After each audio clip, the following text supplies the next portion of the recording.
Olá, vamos para mais um dia de Café com Lexio. Hoje, segunda-feira, 20 de novembro. Prepara o teu cafezinho e vamos juntos. Em nome do Pai, do Filho e do Espírito Santo. Amém. Pai nosso que estais no céu, santificado seja o vosso nome. Venha a nós o vosso reino. Seja feita a vossa vontade, assim na terra como no céu. O pão nosso de cada dia nos dai hoje. E perdoai as nossas ofensas, assim como nós perdoamos a quem nos tem ofendido. Não nos deixeis cair em tentação, mas livrai-nos do mal. Amém. Ave Maria, cheia de graça, o Senhor é convosco. Bendita sois vós entre as mulheres, e bendito é o fruto do vosso ventre, Jesus. Santa Maria, Mãe de Deus, rogai por nós, pecadores, agora e na hora de nossa morte. Amém. Glória ao Pai, ao Filho e ao Espírito Santo, como era no princípio, agora e sempre. Amém. São José, rogai por nós. Continuamos unidos, em nome do Pai, do Filho e do Espírito Santo. Amém. Hoje, dia muito importante para nós, 20 de novembro, segunda-feira, solenidade de Cristo Rei. É uma solenidade muito importante para a igreja, né? É o fim de um tempo litúrgico e a inauguração de um novo tempo litúrgico. A festa de Cristo Rei, em 325, ocorreu o primeiro concílio ecumênico na cidade de Niceia, na Ásia Menor. Na ocasião, foi definida a divindade de Cristo contra as heresias de Ário. Então, Cristo é Deus, luz da luz, Deus verdadeiro do Deus verdadeiro. E no ano de 1925, o Papa Pio XI proclamou o melhor modo para superar as injustiças: o reconhecimento da realeza de Cristo, ou seja, Cristo é Rei. A data original da festa era o último domingo de outubro, mas com a nova reforma de 1969 foi transferida para o último domingo do ano litúrgico. Então a solenidade agora de segunda-feira, ela é realizada no domingo, encerrando o ano litúrgico. Então, Jesus Cristo, o Rei, é a meta da nossa peregrinação terrena.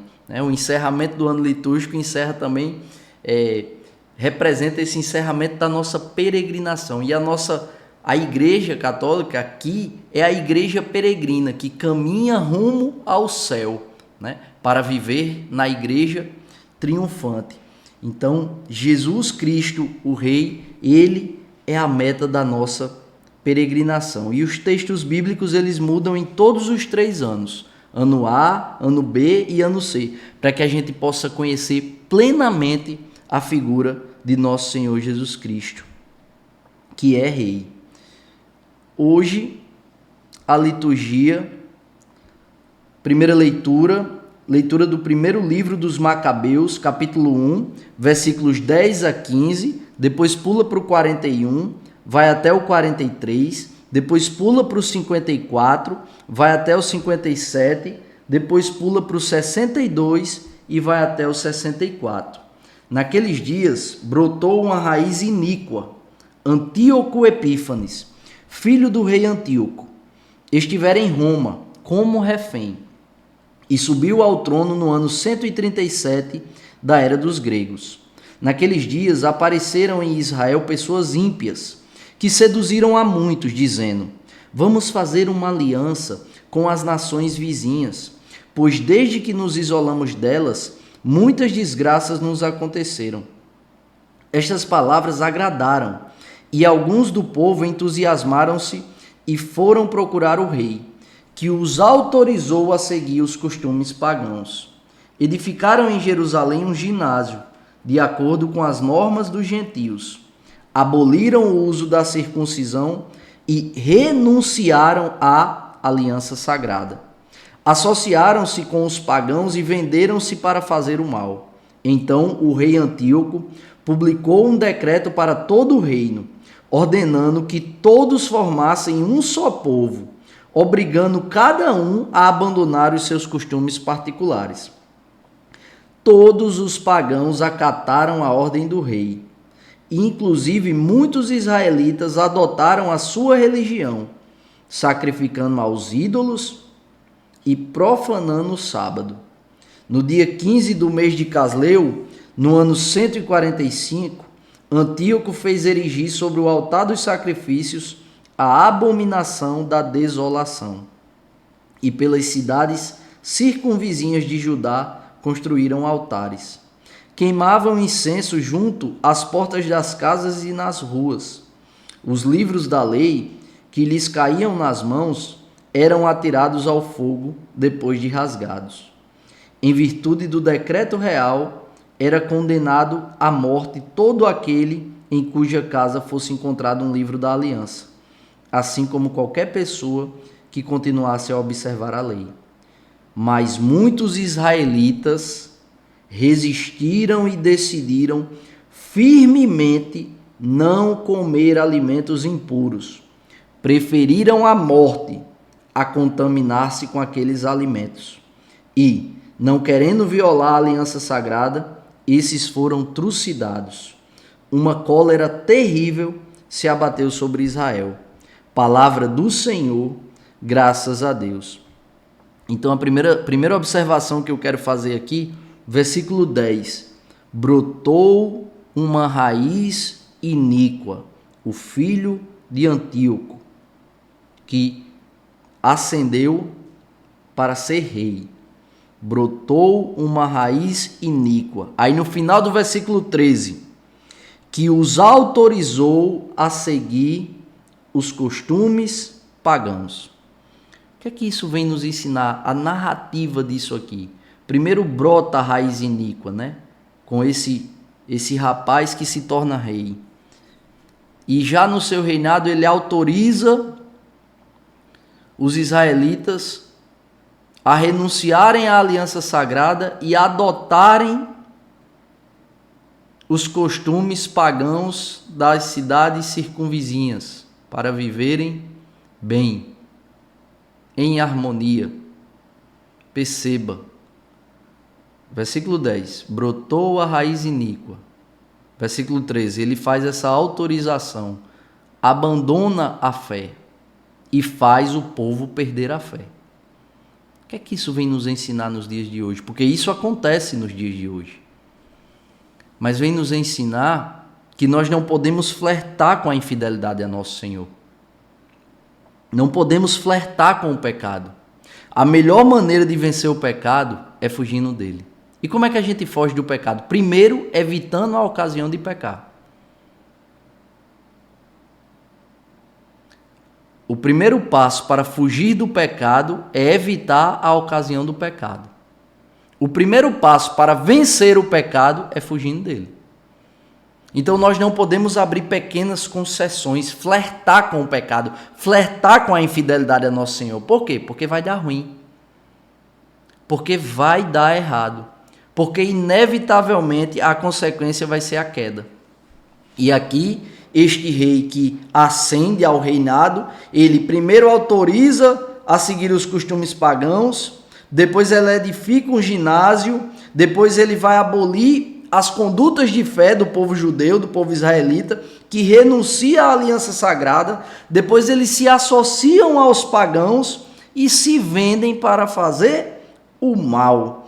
Depois se torna lei abandonar os seus costumes particulares. Nada diferente do que acontece hoje. Porque hoje há uma intolerância religiosa tendente à intolerância ao catolicismo. Mas eu nem quero falar nesse contexto político-social. Eu quero falar como fé individual, particular, minha e sua. Nós não podemos flertar com a infidelidade a nosso Senhor. Nós devemos cortar o mal pela raiz, porque a consequência de não cortar o mal pela raiz é o que a leitura nos oferta no final. O que é que acontece no final? Era condenado à morte todo aquele em cuja casa fosse encontrado um livro da aliança. Ou seja, as pessoas começam a morrer. As pessoas que não queriam abandonar a fé a fidelidade a Deus, ao Deus verdadeiro, começaram a morrer. E no fim, versículo 64, uma cólera terrível se abateu sobre Israel. Então, a consequência de não cortar o mal pela raiz, o pecado de abandonar a Deus, de perder a fé em nome de uma união, abandonar a aliança com Deus verdadeiro, uma cólera terrível se abateu sobre Israel. Isso se repete nos dias atuais e nós precisamos fazer como muitos israelitas. Olha o versículo 62. Resistiram e decidiram firmemente. Preferiram a morte a contaminar-se, a violar a aliança sagrada. Eu me lembrei de São Domingos Sávio, um santo da igreja, criança, que dizia: antes morrer do que pecar. Nós não temos essa fé ainda. Nós não temos ainda esse amor, que é capaz de preferir a morte do que ofender a Deus. Por muito menos a gente abandona a Deus. Por muito menos a gente abandona a fidelidade a nosso Senhor. A gente sequer precisa enfrentar o medo da morte para abandonar Deus. A gente abandona Deus quando a gente não perdoa, por causa da nossa soberba, do nosso orgulho, de se sentir melhor do que o outro. A gente abandona Deus quando julga o outro. A gente abandona Deus quando a gente não ama e honra os nossos pais. A gente abandona Deus quando a gente se embriaga nos lugares, a gente se expõe nos lugares. Quando a gente vive uma vida desregrada, uma vida desordenada. A gente abandona Deus por muito menos do que o medo da morte, como aconteceu com estes israelitas, descritos no livro de Macabeus. E o Senhor diz e repete quantas vezes for necessário, como está no versículo 64. O salário do pecado é a morte. A consequência natural do pecado é a morte. Então peçamos ao Espírito Santo a graça de amá-lo de todo o nosso coração, para que não abandonemos a Deus, para que não percamos a fé, para que não abandonemos a fé, para que a gente não abandone a Deus por preferir os nossos pecados. Peçamos: vem Espírito Santo e concede-nos amar a Deus e não ao nosso pecado, renunciar ao pecado e não a Deus, como este povo aqui fez. Em que pese, no versículo 62, dizer: mas muitos resistiram. Sejamos este povo, esta pequena porção, que resiste e decide firmemente abandonar o pecado, não abandonar a Deus. Renunciar ao pecado, não renunciar a Deus. Peçamos: vem Espírito Santo, concede-nos amar a Deus e não ao nosso pecado. Concede-nos renunciar ao pecado, abandonar o pecado e não renunciar e abandonar a Deus. O evangelho de hoje, Lucas capítulo 18, versículo 35 a 43. Evangelho de nosso Senhor Jesus Cristo, narrado segundo São Lucas. Glória a vós, Senhor. Quando Jesus se aproximava de Jericó, um cego estava sentado à beira do caminho pedindo esmolas. Ouvindo a multidão passar, ele perguntou o que estava acontecendo. Disseram-lhe que Jesus Nazareno estava passando por ali. Então o cego gritou: Jesus, filho de Davi, tem piedade de mim. As pessoas que iam na frente mandavam que ele ficasse calado, mas ele gritava mais ainda: Filho de Davi, tem piedade de mim. Jesus parou e mandou que levassem o cego até ele. Quando o cego chegou perto, Jesus perguntou: que queres que eu faça por ti? O cego respondeu: Senhor, eu quero enxergar de novo. E Jesus disse: enxerga, pois, de novo. A tua fé te salvou. No mesmo instante, o cego começou a ver de novo e seguia Jesus, glorificando a Deus. Vendo isso, todo o povo deu louvores a Deus. Palavra da salvação, glória a vós, Senhor. Primeira observação: todos nós temos um pouco desse cego, né? Porque por vezes a gente não enxerga a verdade com muita clareza. A gente enxerga a verdade como que por um véu, de forma turva. Somos um pouco cegos. Vemos a verdade sobre nós de forma parcial. A gente vê a verdade sobre a gente mesmo porque a gente se conhece muito pouco, de forma parcial. A gente enxerga a verdade sobre a realidade que se impõe para nós, não de uma forma integral. Então, por vezes, nós somos este cego, que precisamos que nosso Senhor nos conceda a graça de enxergar a verdade como ela é. Nosso Senhor quer nos curar de nossa cegueira. E olha o ato de fé que o cego comete, porque mandaram ele ficar calado. No entanto, ele não se preocupou com a opinião e crítica das pessoas, mas continuou rezando, porque ele continuou gritando: Jesus, filho de Davi, tem piedade de mim. Ele continuou se aproximando de Jesus. Por quê? Porque acreditou que Jesus tinha a cura para a sua cegueira.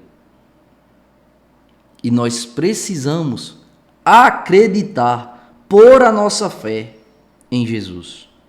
E nosso Senhor, de forma assertiva, o cura dizendo: enxerga, pois de novo, a tua fé te salvou.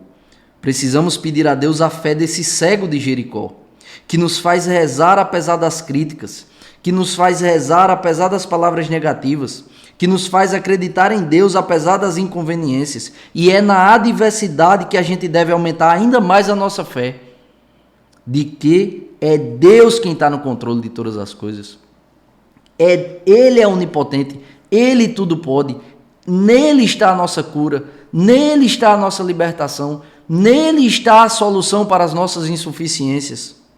O mundo pode gritar, as pessoas podem falar, mas no nosso coração não pode deixar de existir a certeza que tudo que a gente precisa não está nas forças deste mundo, mas no coração de Deus. É dele que vem tudo que a gente precisa. Ele é a nossa cura, ele é a nossa salvação. Que Deus nos abençoe e nos aprove a cada passo. Se vivo, vivo pela misericórdia do Senhor.